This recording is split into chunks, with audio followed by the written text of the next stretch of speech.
خدا کی ذات و صفات میں ایک بہت بڑی اچھی دلیل، بڑی دلیل رسول اکرم صلی اللہ علیہ وسلم کی ذات و صفات ہے۔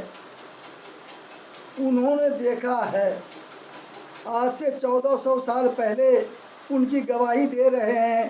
وہ خوبصورت تھے، وہ جٹا دھاری تھے، بال لمبے تھے، وہ نور چمک رہا تھا، بہت خوبصورت تھی۔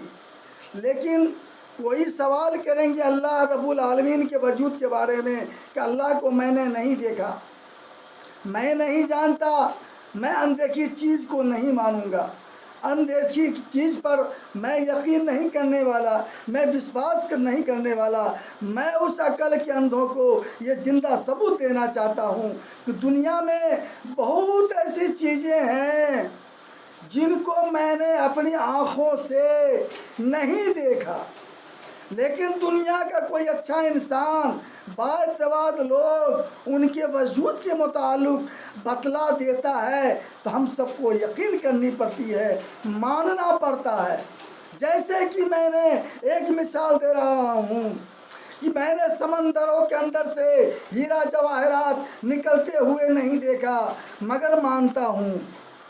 میں نے سمندروں کے اندر سے ہیرا جواہرات نکلتے ہوئے نہیں دیکھا مگر مانتا ہوں۔ میں نے سونے کی کان آج تک نہیں دیکھا مگر مانتا ہوں۔ میں نے انسان کو چاند پر جاتے ہوئے نہیں دیکھا مگر مانتا ہوں۔ میں نے ابراہیم علیہ السلام کو نہیں دیکھا مگر مانتا ہوں۔ میں نے ایٹم بم کے عملی نسخے بناتے ہوئے نہیں دیکھا مگر مانتا ہوں۔ میں نے ہلاکو خان اور چنگیز خان کو نہیں دیکھا مگر مانتا ہوں۔ میں نے ابراہیم علیہ السلام کو نہیں دیکھا مگر مانتا ہوں۔ میں نے اسماعیل علیہ السلام کو نہیں دیکھا مگر مانتا ہوں۔ میں نے موسیٰ علیہ السلام کو نہیں دیکھا مگر مانتا ہوں۔ میں نے عیسیٰ علیہ السلام کو نہیں دیکھا مگر مانتا ہوں۔ کیوں مانتے ہیں؟ آپ سب کیوں مانتے ہیں؟ اس لیے مانتے ہیں اس کے وجود کے متعلق کوئی اچھا انسان، بااعتماد لوگ اس کے وجود کی گواہی دیا ہے، اس لیے میں مانتا ہوں، اس لیے یقین کر لیتا ہوں۔ ذرا غور کرنے والی بات ہے۔ اور مجھے کہنے دیجئے کہ اندیکھی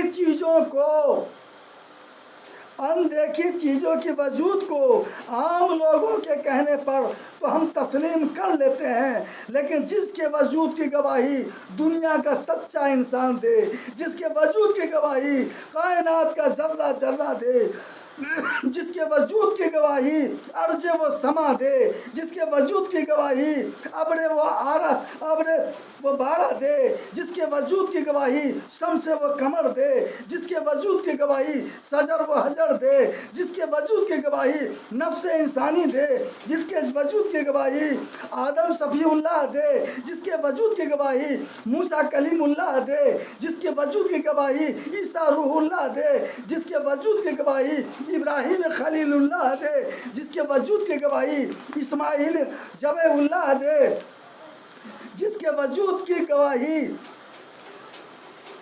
سچوں کا سردار، صدیقوں کا بادشاہ، امینوں کا سرخل، دیانتداروں کا سپہ سالار محمد رسول اللہ صلی اللہ علیہ وسلم دے، کیا اس کو وجود کو تسلیم نہیں کریں گے؟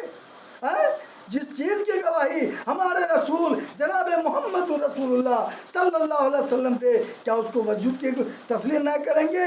ذرا غور کرو، کون محمد رسول اللہ صلی اللہ علیہ وسلم؟ وہ محمد رسول اللہ جس کی صداقت پر اس کے حاسدوں کو بھی اعتماد تھا، جس کی صداقت پر اس کے حاسدوں کو بھی اعتماد تھا، جس کے دیانت و امانت و دیانت کا تذکرہ اس کے حاسدوں کی زبان پر تھا، جسے اس کے خون کے پیاسوں نے صدیق اور امین کا لقب دیا تھا، جس کی زبان نبوت ملنے سے بھی قبل جھوٹ سے ناآشنا تھی، تو کیا کائنات کے سردار کے بتانے کے باوجود بھی اللہ رب العزت کے وجود کی کو یقین نہ کریں کہ اللہ عالم الغیب ہے اس پر یقین نہیں کریں۔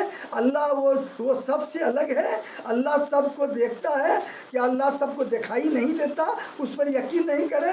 اور سب کا مالک ہے وہ، سب کا حاکم ہے وہ، رزق دیتا ہے پتھر کے اندر بھی وہ، یہ درندے چرندے پرندے سبھی جھک گئے تیرے احسان کے سامنے۔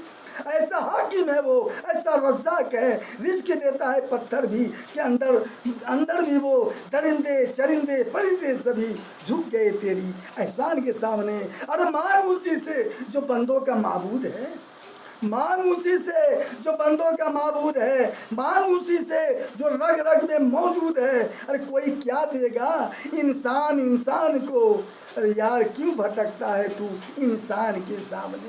حسن یوسف تیرے حسن کی ہے جھلک، جس کے دم سے بنی زمیں اور فلک۔ آدمی کیا فرشتے بھی حیران ہے میرے مولا تیری شان کے سامنے، میرے مولا تیری شان کے سامنے۔